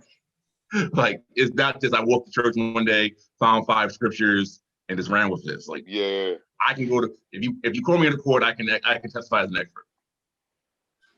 When you study certain things, most of us don't believe that the earth is only bound for 8,000 years, because one of the scriptures says a day is yet 1,000 years, and 1,000 years is yet a day for the Lord. That it basically says we can't measure for that, because it's kind of hard to say what a day was when the Julian calendar didn't come out until after creation. It's hard for that. It didn't come out until after Christ Christ died either. So that's just, actually, we came out before, but Garrett is history guy. Anyway. You just do the TLDR version here. Yeah, it's fine. All right. So anywho, there's things there's theories that equate for everything. They're like, well, how about the dinosaurs? There's something called the gap theory, where the first 2 scriptures in the Bible were, in the beginning God created the heaven and the earth was without form and void. Anything God creates is perfect. So if anything, this is a theory. Get the theory, Gary, before you jump in. I'm not saying a word. I'm letting you do your thing. I saw the face. I'm respecting the fact that this is you and this is your time, and if the idea is anything God creates is perfect, the earth wouldn't be without form and void, because when He created it, it would be perfectly shaped. So in between, there are things that happened. Now, you also have to be mindful, the Bible was translated from Dead Sea Scrolls over 3 languages. The first recorded collection of the Bible was in the Church of England, was at 1500s. And you're asking people in the 1500s. Don't forget the Council of Nicaea either. I'm not even talking about the council. That's a whole other thing. We're just going to edit a third of it out. Yeah. The Council of Nicaea. Let's not even talk about that. That's tangential. So the thing is, you're having people in the 1500s translate Greek, Hebrew, and Aramaic without the aid of Google or proper dentistry. They just got certain things out here. Yeah. They got wood teeth and shit. Word. So you got wood teeth, but you out here deciphering the word of God. We're in a language that's not your own, by candlelight, by gaslight. There's certain things lost in that translation. That's why I have an issue with the original translation of King James, which was created by a dude who was so screwed up, he left the Catholic Church because he couldn't get a divorce. The whole premise is just all jacked up, among other things, but that was the macro level bit.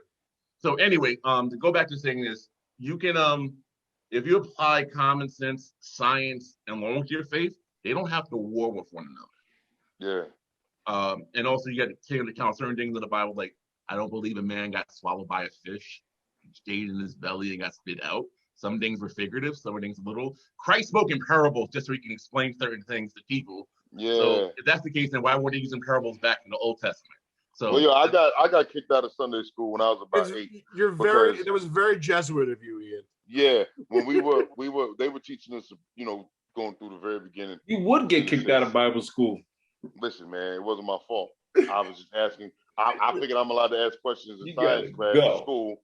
Why can't I ask questions in Sunday school? Right. So Sunday school was run by, excuse me, some younger people. They were older than me, but they were younger than we are now. And they going over the process. It was over the course of like a couple of Sundays because, kids are rambunctious. We weren't sitting still too long. But long story short, they go over, God created earth in 6 days, rested on the 7th. He created Adam, created, Eve from one of his ribs. They bore 2 children, Cain and Abel. Cain kills Abel.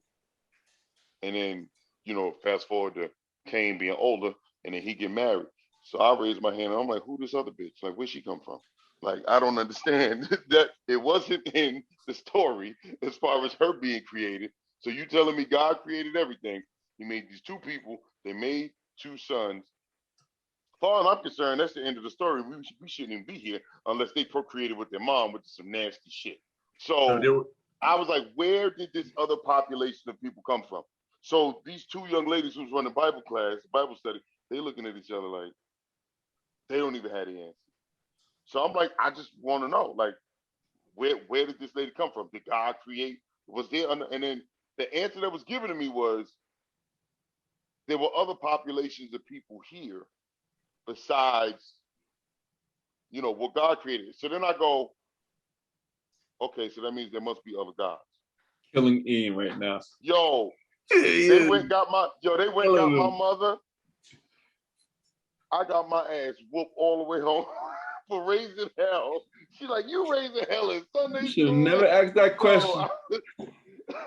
And as a young kid, that gave me a bad impression of what church was, because everywhere else in my life, I was able to ask questions and be as inquisitive as I possibly could. And it was almost, rewarded. Like, it was like, yeah, it's good to ask questions. It's good. And that was the only place I wasn't allowed to ask many questions that I wanted. So and after that, I was like, yeah, I'm going to play football. Fuck this shit. You got banned from church. Yeah. So what I'll say is the United States. Garrett is filtering the shit out of everything he's saying right now. Like, it's a problem when I'm the diplomatic one. I'm just gonna put that out there. Right? The United States has a particularly unhealthy version of Christianity in some ways. That in a lot of places, not universally, right? Obviously, I'm not speaking for the entirety of Christianity, but mainline Protestant, white Christianity that discourages questioning, that influences the rest of Christianity, and as a result, American politics. I'm just gonna tie it into that. We'll call it what it is, right? Yeah. We're just gonna call it what it is, right? Right. That has a rigid doctrine and discourages questioning and discourages basically stepping out of kind of any boxes that have been drawn out. And I think what we're seeing in society as a result is what happens when that breaks down. Because you're seeing, for the first time in American history, right, successive generations of Americans rejecting that religious hierarchy and that religious society. Millennials, a plurality of millennials have no religious affiliation. Zoomers are even less religious than we are. And that has never happened in American history. And I think that religion in America has to contend with that. And maybe it rises to the occasion. You have religion as exemplified by Ian, and it takes a more European tone, where religion exists in Europe, and it's frankly a lot healthier, maybe a little more philosophical and a lot less rigid in its doctrine. Or maybe it doesn't. And I don't necessarily know what the answer is going to be. We won't necessarily know in our lifetimes where it's going to go. Let me jump on that. Go ahead. I want to know. I want to know what you thought Ian was when I was just saying what I was saying, because your face. I wasn't upset at you. I was upset at their teaching. I figured that's what it was. Yeah, I knew where you were going. Yeah, I knew that. Yeah, I figured that. Yeah. So I'll get to that, but let me say this. My background, to provide some context. I grew up incredibly strict. And the term is legalism, where it's actually parasitical, meaning I was trying to kind of smooth it out. Yeah, let me not go to next level. Where man was allowed to create so many certain laws, and the laws were allowed to be viewed as biblical, divine rather, not biblical, but divine law. Right. But man itself is prone to mess up. So why are we taking rules from someone who's prone to mess up, especially when they're self-serving and they can write a law that self-serves them. For example, the Bible speaks of adultery. In the Old Testament, only people who actually got crucified or vilified for adultery were women. The Bible spoke of adultery, but both David and his son Solomon had multiple wives and multiple concubines. I'm not talking about 5 to 6; they had like hundreds. But if a woman stepped out on a husband one time, they catching all the stones. Self-serving. Land is free, but we're allowed to have slaves. Again, self-serving. No, anyway, I grew up really strict. Certain things I couldn't do right now. My home church thinks I'm the Antichrist. Well, at one point they thought I was the Antichrist. Like be far too liberal.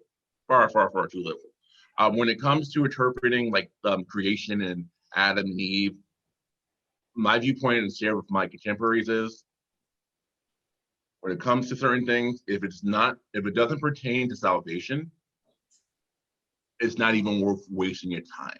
So whether, because in theory, if it was Adam and Eve, what would happen is they would have multiple kids, and there would have to be some inbreeding to the point. It don't work so well. But for the first couple of generations, it would eventually pan out but in the beginning, not great. Yes.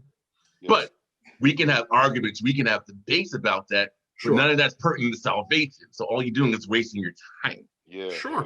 Yeah. But a lot of people are like, no, that's what the word is. But you also get in trouble by people who aren't really educated or who don't have not philosophical. I want to say that's too. I want to treat the Bible like it's literature. I do believe it's divinely inspired, even though it's corrupted by man. Because I still have to have some foothold in faith. I like that phrase, divinely inspired but corrupted by man. That shit is like perfect. I mean, it's real rap. Yeah. So yeah, it's the main thing. Like, I wouldn't even have that conversation with someone that young, because now you have the Old Testament and the New Testament. Basically, Lewis Black had a great bit about this. The Old Testament, where nothing you do is right, everything is screw up. Then you got a new version where the homie Jesus comes down and he's like, all right, we're gonna rock with these 10 commandments, and I'm gonna give you another one. Love your brother, love your neighbor like you love yourself. And charity. We rock with those.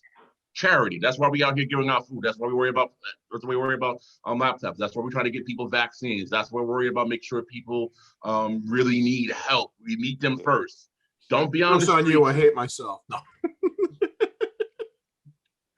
No. Don't do good work. Don't say, hey, let me feed you, blah, blah, blah, with the idea of, okay, if I feed you, now it's transaction. Because I feed you, now you got to come to my church. No.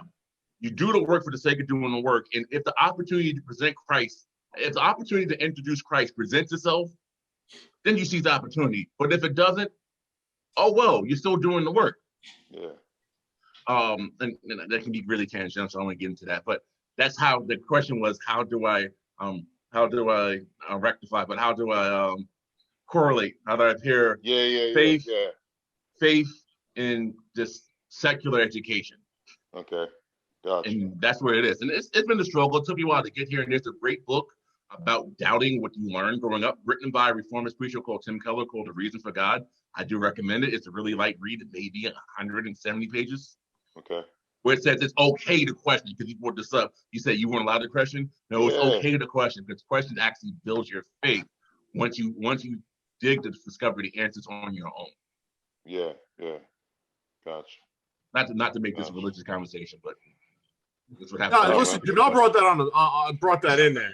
That's on him. Listen, yeah, he started it. It. Yeah. The one that probably go to church the least. I'm not even going to say that because even now I'm in a different world where I'm in a position where they're trying to hire me. I actually went to a church interview yesterday. Went to a church interview yesterday because they hired pastors. Nice. And they were like, "What's your background?" And they straight up said, "You've talked more about caring for people than you talk about preaching the gospel." And I said, "You're absolutely correct because that's the most important thing." Yeah. And they took issue with that.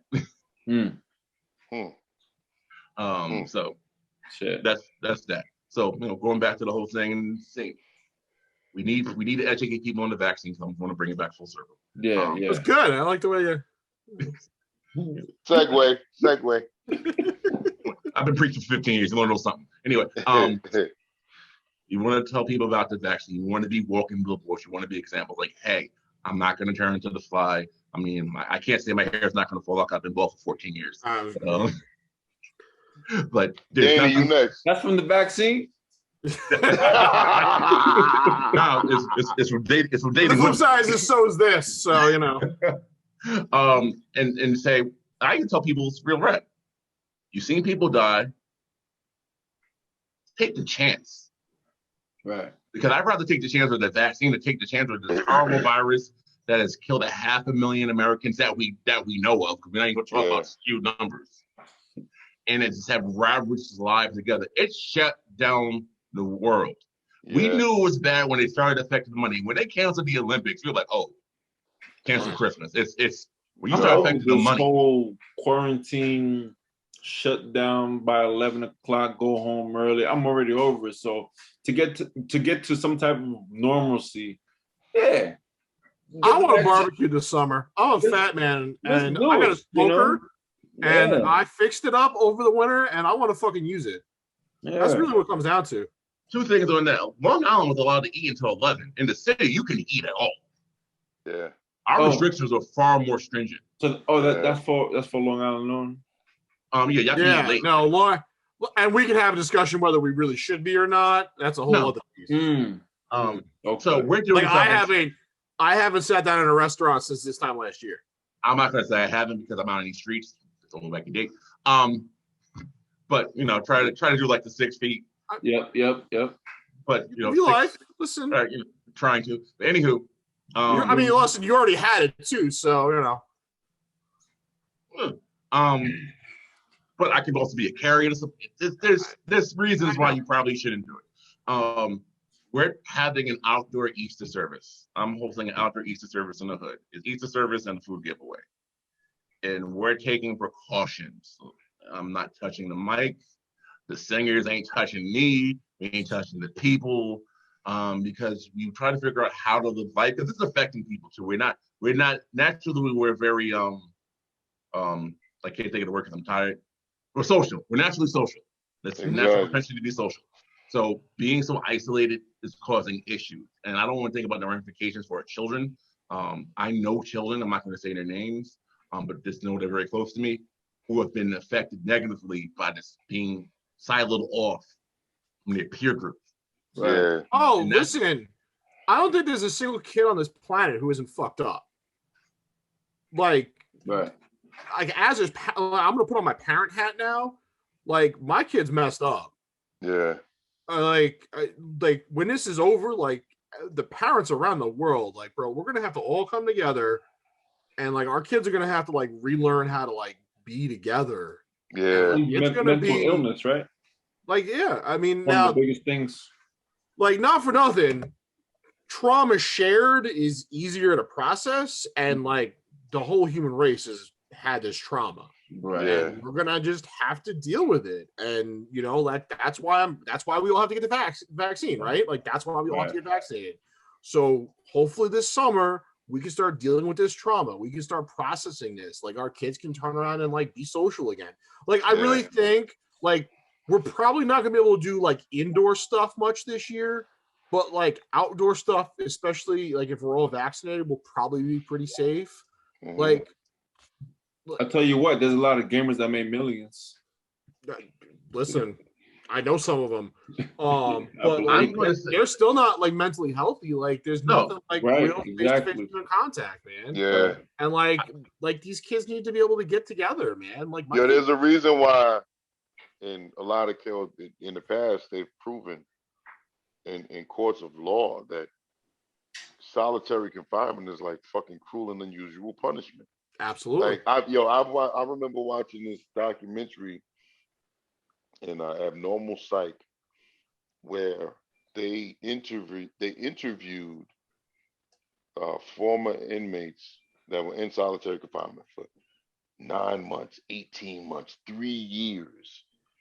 And these grown ass men, like the toughest of the tough, were like, yo, when they would slide my food under the little slot, I would save scraps to feed to roaches and rats just to have living organisms in my presence. And I started naming these motherfuckers. I started talking to them because that was the only contact that I had with a living organism. And like they had to go through serious fucking therapy when they got out because like our brains are just wired to be connected to another brain. We're social creatures, man. You know what I'm saying? Like that's just the way that it goes, man. You know, so I have two examples on that, and I don't mean to cut you up, bro. No, you good. I was done. Yeah, you good. So one story that we all know is Khalif Router. He's actually the reason why they're shutting down Rikers. Yes. Because he was wrongfully imprisoned and placed in solitary confinement to the point where it affected him to where the end result was he took his life. Yeah. And there's been laws on the state level and on the city level to basically phase out solitary confinement. Now on a personal level, I'm a web developer. I'm able to work remotely. I was working remotely before working remotely became a fad. Yeah. As long as there's internet and whatever, I'm fine. Even right now, I'm in front of 4 screens. It's just like, it's just different. I know in my personal life, there's times where I've worked on projects for months at a time, and I'll leave to go out for Sunday, but I'm inside 5 or 6 days a week, basically doing 23-1, like I'm in jail. Go outside to get lunch, and that's it. And I'm telling you right now, I seek a therapist. I see a therapist. And I'm a professional counselor. I see a therapist because I know I have issues because I spent so much time being by myself, being alone in your thoughts, just processing things. I have sensory deficiencies because I spend so much time inside. Yeah. And that's me. And kids don't have those coping mechanisms. Thank you. Yeah. Simple as that. It's true. It's a good point. So, yeah, I mean, listen, we're gonna like speaking just as parents, man, we're gonna have to just deal with that with our kids, and like as a country, as a people, like as a planet, like we're gonna have to deal with that. You know, yeah. Gotta come together. Speaking of kids, I gotta go pick my daughter up from work. I was just gonna say, and in closing, you know, we need more leaders, people to step up. Yo, we got to do this again, fellas. This shit was absolutely, bro. Anytime. I'm down. Thank you, guys. I really appreciate it. Thanks for coming on. Yeah, absolutely. Yeah, man. Danny, I don't envy you because you got to edit this. I'm gonna try, man. Do your best. Listen, you're talking to someone that's been hit in the head for 10 years. So I got some mental issues myself. Yeah. You know, I've been had it before all this. So I'm gonna do my best, man. I mean, I want to leave it as natural as I possibly can. You know, it's the best way for me. I feel like, and for everyone to view our. You gotta leave Jamel's bathroom break in for sure. Yeah, I'm leaving everything, bro. I'm not. I don't think I said anything too inflammatory. If I did, oh well. See me in the street. Is there something? Is there something specific you want me to take out? I could. No, I don't think there's really. I think you just got to clean up the first couple of minutes of bullshit in the beginning, and you're all right. Yes, I said I'm good. I'm leaving everything. I'm used to being inflammatory, so we're good. I want to consider myself an editor. I think the next show we do, which is cool because we kind of left off on that topic, is we could do a show on mental health. I think that'd be great. Like in another month. You know what I'm saying? Or a couple weeks, whatever y'all want to do. I think that'd be great. We should talk politics, local politics. Both for Gary, me and you got to chat about that. Yo, I'm on that you team. And Ian. Me, you and Ian. No, I'm on that team. I need you to know that I am on that team. Just you guys get Jamel involved. Start a text thing. I think it'd be great. I think it'd be great. Get him a seat in there. Start texting. Give me your address. Let me figure out if you're in district. Because if you're send it right after this. Don't touch it now, because you're gonna mess up everything. Don't touch it now. No, I know. Wait till we're done. Right after this. But send me your address, because all right. Like right now. Yeah. All right. As I said, I'm dead serious. We can make that happen. Because when's that election, Garrett?